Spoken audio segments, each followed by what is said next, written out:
Colours మీకు బాగుంటాయని ప్రియా కూడా చాలాసార్లు చెప్పిందండి. నిజంగానే ఈ కలర్స్ మీ ఒంటికి చాలా బాగుంటాయి. ఇవి మీరు తీసుకోండి. అది కూడా మీకు నచ్చితేనే. ఇక మీదట నీకు నాకు రెండు ఇష్టాలు ఉండవు సీత. మనిద్దరికీ ఒకటే ఇష్టం ఉంటుంది. నీకేది నచ్చితే అది నాకు ఖచ్చితంగా నచ్చుతుంది. నువ్వు ఎలా ఆలోచిస్తావో, ఎంత గొప్పగా నీ వాళ్ళ గురించి ఆలోచిస్తావో నాకు బాగా తెలుసు. అందుకే నీ ఇష్టాన్ని దేన్ని కాదన్ను.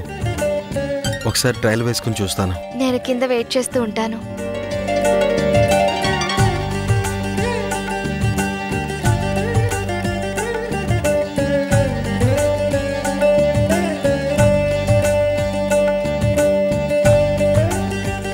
ఆయన ఫోన్ ఇక్కడ మర్చిపోయారా? హలో సిస్టర్, చెప్పండి. అమ్మా సీత, డాక్టర్ గారు ఎక్కడున్నారమ్మా? నేను సారు బయటకు వచ్చాం. ఏమైంది సిస్టర్? మీరిద్దరు అర్జెంటుగా హాస్పిటల్కి రావాలమ్మా. ఒక సీరియస్ కండిషన్ కేసు వచ్చింది, యాక్సిడెంట్ కేసు. ఆవిడ మనకు బాగా తెలిసిన ఆవిడమ్మా. మిగిలిన డాక్టర్స్ అందరూ సర్జరీలో ఉన్నారు. డాక్టర్ గారు అర్జెంటుగా వెంటనే హాస్పిటల్కి రావాలమ్మా. తెలిసిన వారు అంటున్నారు. ఎవరు సిస్టర్? రాణి అని ఒక ఆవిడ మన హాస్పిటల్కి వచ్చారు కదా. వాళ్ళ హస్బెండ్ కూడా మనం సర్జరీ చేశాం కదా. నువ్వు చాలా హెల్ప్ చేసావు కదా. ఆ రాణిని కారు గుద్దేసిందమ్మా. పాపం అన్కాన్షియస్లో ఉందమ్మా. ఇప్పుడు ఐసీయూలో పెట్టాం. డాక్టర్ గారు వస్తే ట్రీట్మెంట్ స్టార్ట్ చేయొచ్చు. తొందరగా రమ్మని చెప్పమ్మా. Emergency case. ఏంటి, యాక్సిడెంటా? ఏంటి సీత, ఏమైంది? యాక్సిడెంట్ కేసు వచ్చిందంట. అర్జెంట్ అంటున్నారు సార్. మన హాస్పిటల్కి తీసుకొచ్చారంట. మిగిలిన డాక్టర్స్ సర్జరీలో ఉన్నారు. మనం వెంటనే వెళ్ళాలి. పదండి సార్. ఓకే. ఎక్స్క్యూజ్ మీ, ఈ బట్టలు ప్యాక్ చేయించి ఈ విజిటింగ్ కార్డుని అడ్రస్కి పంపించండి. నేను బిల్ అక్కడ పే చేస్తాను. సీత పద.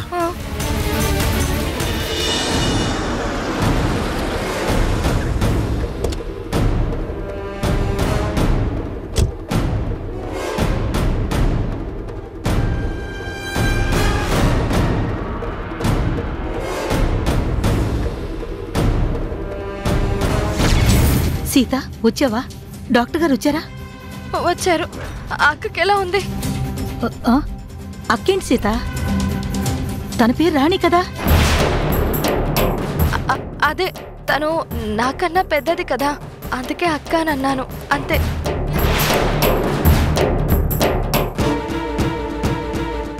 ఏం జరిగింది నిర్మల?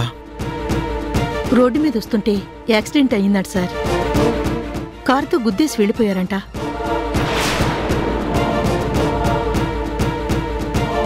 అక్కడ వాళ్ళెవరో చూసి హాస్పిటల్కి తీసుకొచ్చారు.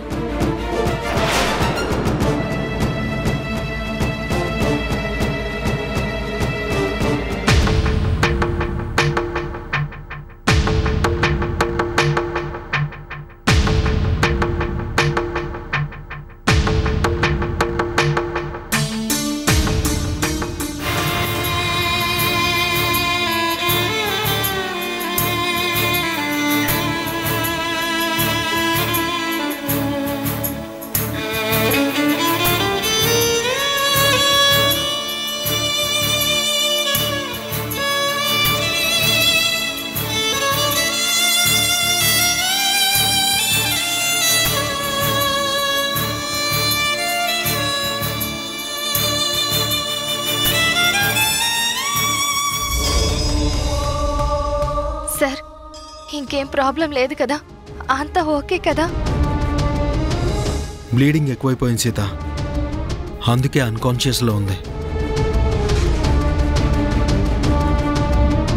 ప్రాబ్లం అయితే ఏమీ లేదు. సమయానికి నువ్వు ఫోన్ చూసావు కాబట్టి సరిపోయింది. టైంకి వచ్చి ట్రీట్మెంట్ ఇవ్వగలిగాం. ఇంకా ప్రాబ్లం ఏం లేదు. అన్నట్టు వాళ్ళ డీటెయిల్స్ మన రిజిస్టర్లో ఉంటాయి. ఆ నెంబర్ తీసుకుని వీళ్ళ ఇంటికి ఫోన్ చేసి ఇన్ఫార్మ్ చేయండి.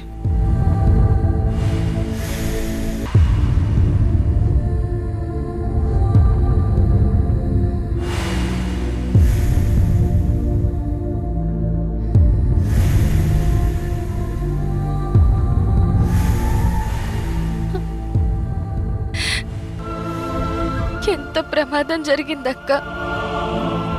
నిన్ను ఇలాంటి పరిస్థితుల్లో చూడాల్సి వస్తుందని నేనెప్పుడూ అనుకోలేదు. నువ్వు ఈ హాస్పిటల్కి ఎన్నిసార్లు వచ్చినా నేను నీకు ఎదురుపడే పరిస్థితుల్లో లేను. కానీ దూరం నుంచి నిన్ను చూసి నువ్వు బాగున్నావు కదా అని సంతోషించాను. కానీ ఇలా నీకు యాక్సిడెంట్ జరగడం, నువ్విలా హాస్పిటల్కి రావడం నాకు చాలా బాధగా ఉందక్క. ఎప్పుడూ జాగ్రత్తగా ఉండే నీకు ఇలా జరిగిందంటే ఖచ్చితంగా నువ్వు నా గురించి ఆలోచిస్తున్నావని నాకు అర్థమైందక్క. నీ రక్తం పంచుకు పుట్టకపోయినా పెంచిన మమకారంతోనే నువ్వు నా మీద ఇంత ప్రేమను చూపిస్తున్నావు. నీ అభిమానానికి దూరంగా ఉండడం నాకు కష్టంగానే ఉంది. కానీ పరిస్థితులు మనల్ని ఇలా విడదీస్తున్నాయి. నా వాళ్ళెవరో నాకు తెలిసింది. నా రక్త సంబంధీకులు ఎక్కడున్నారో కూడా నాకు తెలిసింది. వాళ్ళందరినీ కలుసుకోవాలని, నిన్ను కూడా వాళ్ళ దగ్గరికి తీసుకెళ్లాలని ఎన్నో అనుకున్నాను. కానీ నేనొకటి తలిస్తే దైవం ఇంకొకటి తలిచింది. నా రక్తం పంచుకు పుట్టిన అక్క ఎవరినైతే ఇష్టపడిందో ఆ వంశీ నన్ను ప్రేమిస్తున్నాడు. ఆ పెళ్లిని కాదు అని నాకు దగ్గరవ్వాలని చూస్తున్నాడు. ఇప్పుడు నేను వంశీకి దగ్గరైతే నా అక్క జీవితాన్ని నేనే నాశనం చేసిందాన్ని అవుతాను. అందుకే అక్క జీవితాన్ని నిలబెట్టడం కోసం నేను కళ్యాణ్ సార్తో పెళ్లి కొప్పుకున్నాను. ఈ పెళ్లి జరిగిపోతే పెళ్ళైన మనిషిని ప్రేమించకూడదని వంశీకి తెలుసు కాబట్టి అక్కకి దగ్గరవుతాడు. వాళ్ళ జీవితం నిలబడుతుంది. ఆ తర్వాత ఎన్నాళ్లుగా మీరు వెతుకుతున్నా ఆ వర్ష ఎవరో కాదు, నేనే.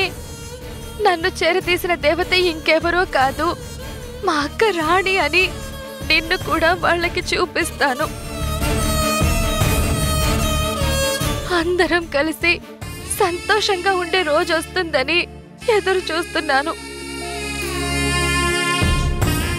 అంతవరకు మాత్రం నేను ఈ అజ్ఞాతంలోనే బ్రతుకుతాను. నీకు దగ్గరగా ఉన్నా నువ్వు నన్ను చూడాలని తప్పిస్తున్నా.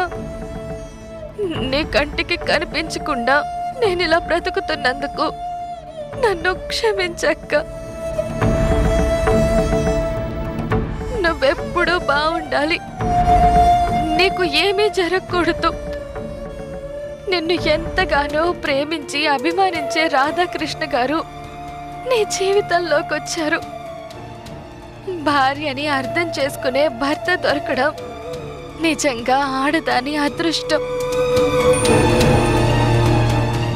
నీ మంచితనమే నీకు ఆ అదృష్టాన్నిచ్చింది. కానీ ఇప్పుడు నీకు ఇలా జరగడం మాత్రం నాకు చాలా బాధగా ఉంది.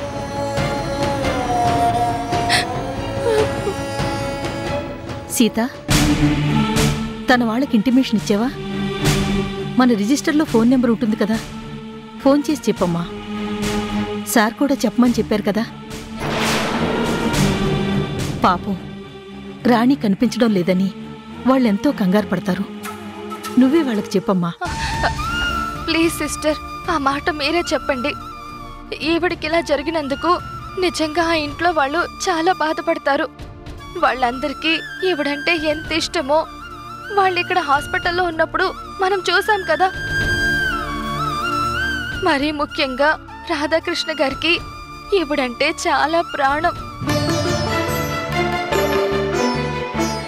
అలాంటి మనిషికి ఇంత ప్రమాదం జరిగిందని వాళ్లకు తెలిస్తే వాళ్ళంతా భయపడతారు, బాధపడతారు. అప్పుడు నేను వాళ్ళకి సమాధానం చెప్పలేను. అందుకే మీరే నెమ్మదిగా ఈ విషయాన్ని చెప్పండి సిస్టర్, ప్లీజ్. నేను ఇక్కడే ఉంటాను. సరే సీత, నీది ఎంత సున్నితమైన మనసు కదా. ఎవరికేం జరిగినా నీ వాళ్లకే జరిగినట్టు ఎంత బాధపడుతున్నావు సీత. కేవలం రాణి నీకొక మనిషిగా తెలుసు. అలాంటి వ్యక్తికి ఇలా జరిగింది అంటే ఏదో నీ సొంత అక్కకే జరిగినట్టు అంత బాధపడిపోతున్నావు. అమ్మా, నీ అంత సున్నితమైన మనసు అందరికీ ఉంటే ఎంత బావుంటుంది.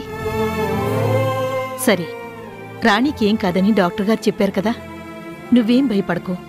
నేను తన వాళ్ళకి ఫోన్ చేసి చెప్తాను.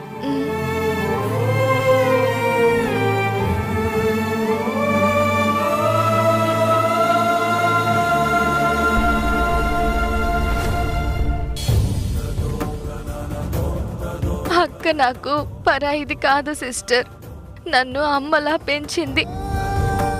ఏ బంధము లేకపోయినా అన్ని బంధాలు తనే నాకు చూపించింది.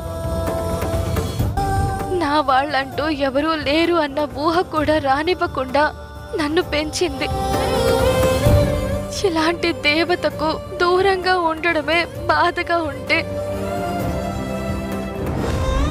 ఈరోజు తనని ఇలాంటి పరిస్థితుల్లో చూడటం మరింత బాధగా ఉంది.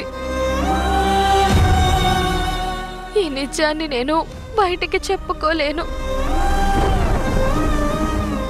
కనీసం నా అక్కకి ఇలా జరిగింది కదా అని గట్టిగా ఏడవలేని పరిస్థితుల్లో ఉన్నాను.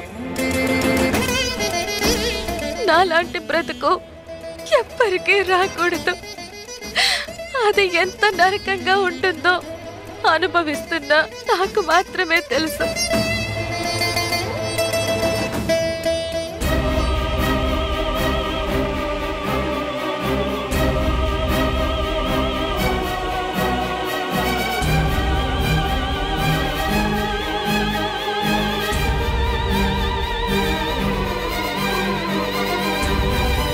ఏంటంజీ, రాణి కనిపించిందా? లేదు రాధా, చుట్టుపక్కల మొత్తం వెతికాను, ఎక్కడా కనిపించలేదు.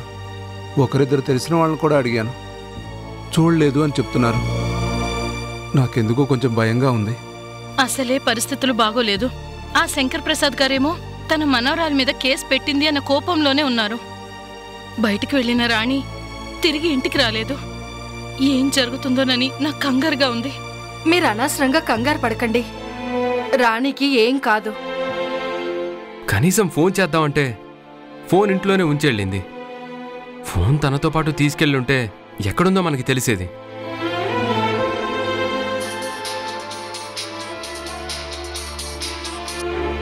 హలో, ఎవరండి? రాధాకృష్ణ గారేనా మాట్లాడేది? అవునండి, నేనే మాట్లాడుతున్నాను. మీరెవరు? నేను కళ్యాణ్ హాస్పిటల్లో హెడ్ నర్స్ని మాట్లాడుతున్నానండి. మీరు వెంటనే హాస్పిటల్కి వస్తారండి? ఏంటండి, ఏమైంది? మీ వైఫ్ రాణికి యాక్సిడెంట్ అయిందండి. యాక్సిడెంటా? మా హాస్పిటల్కి తీసుకొచ్చి జాయిన్ చేశారండి. తను ప్రజెంట్ హాస్పిటల్లోనే ఉంది. ఆవిడ నేను గుర్తుపట్టానండి. మీకు సర్జరీ ఇక్కడే జరిగింది కదా, అందుకే రికార్డ్స్లో ఉన్న మీ నంబర్ను చూసి ఫోన్ చేశాను. మీరు వెంటనే హాస్పిటల్కి రండి. రాణికేం కాలేదు కదా? తను సేఫ్గానే ఉంది కదా? దయచేసి చెప్పండి. చెప్పాను కదా యాక్సిడెంట్ అయిందని. బ్లీడింగ్ బాగా అయింది. డాక్టర్ గారు ట్రీట్మెంట్ చేస్తున్నారు. మీరొస్తే అన్ని విషయాలు మాట్లాడతారు. ముందు మీరు రండి. ఉంటాను. అలాగేనండి. ఏం జరిగింది రాధా? వస్తున్నారు కదా సిస్టర్? వస్తున్నారు సీత. ఆమెను చూస్తే నాకు మా అక్కని చూశాను అన్నంత ఫీలింగ్ కలుగుతుంది. అలాంటి మనిషికి బాగోలేదు అని నా నోటితో నేను చెప్పలేను. అందుకే మిమ్మల్ని చెయ్యమన్నాను. వాళ్ళు వస్తున్నారు కాబట్టి వచ్చే వరకు మీరు జాగ్రత్తగా చూసుకోండి సిస్టర్. నేను ఇంటికి వెళ్తాను. నీకు తెలిసిన వాళ్ళకి చిన్న గాయమైనా తట్టుకోలేకపోతున్నావు. అలాంటిది నీ సొంత వాళ్ళకి ఏదైనా జరిగితే నువ్వెలా భరిస్తావు? ఆడపిల్లకి సున్నితమైన మనసుంటుంది అంటారు, కానీ మరీ ఇంత సున్నితంగా ఉంటుందని నిన్ను చూస్తుంటే అర్థం అవుతుంది. సరే, ఇక్కడ నేనుంటాను. నువ్వు జాగ్రత్తగా వెళ్ళిరా. అలాగే. ఉమ్. ఏంటి ఇలా జరిగింది? ఏదో అవుతుందని భయపడుతూనే ఉన్నాను, కానీ చివరికి ఇలా అయింది. మనందరం వెంటనే హాస్పిటల్కి వెళ్దాం పదండి. లేదండి, మీరు అమ్మ ఇంట్లోనే ఉండండి. నేను అంజి వెళ్ళి చూసొస్తాం. రాణికి ఏం కాదు, తర్వాత మీరు వెళ్దురు గాని. అది కాదు రాధా, మేం కూడా వస్తాము.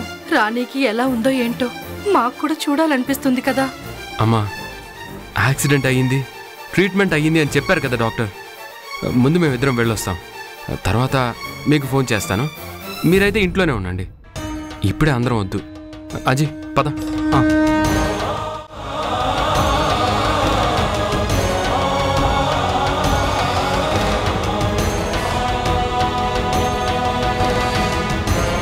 రాణి అని యాక్సిడెంట్ కేసు వచ్చిందంట. ఎక్కడున్నారండి? ఆమె ఐసీయూలో ఉన్నారండి. ఇలా లోపలికి వెళ్ళండి. బాబు రాధాకృష్ణ, రాణి ఐసీయూలో ఉంది బాబు. రండి తీసుకెళ్తాం. పదండి. రండి. రాంజీ.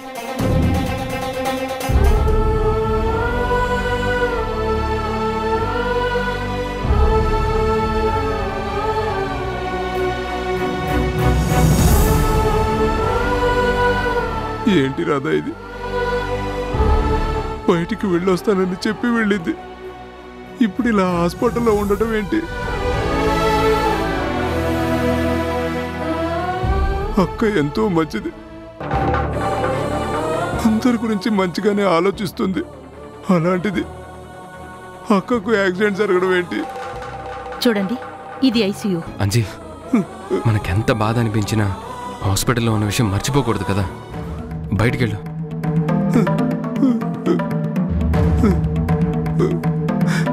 రాణి, ఆవిడ్ని డిస్టర్బ్ చేయకండి. తనిప్పుడు స్పృహలో లేదు. జాగ్రత్తగా చూసుకోండి.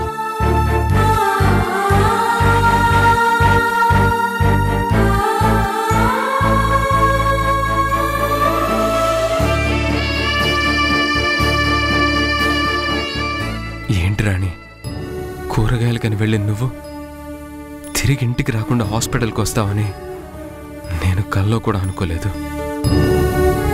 నువ్వు బయటికి వెళ్ళి ఎంతసేపటికి రాకపోతే ఎందుకు రాలేదని టెన్షన్ పడుతూనే ఉన్నావు. యాక్సిడెంట్ జరిగి ఇలాంటి పరిస్థితుల్లో నేను చూడాల్సి వస్తుందని నేను ఊహించలేకపోయాను రాణి. మా రాణిని కాపాడినందుకు నీకు thank you so much. Sister, ఇప్పుడు కరోనా ఏం లేదు కదా, ఇంకా మొహానికి ఆ మాస్క్ ఎందుకు? తీసేయండి. అవునమ్మా, నిన్ను కళ్ళారా చూసుకోవాలని నాకు ఉంది. ఒక్కసారి ఆ మాస్క్ తీయమ్మా. మాకింత సాయం చేసిన మనిషి రూపం చూడాలని ఆశ మాకు ఉంటుంది కదా.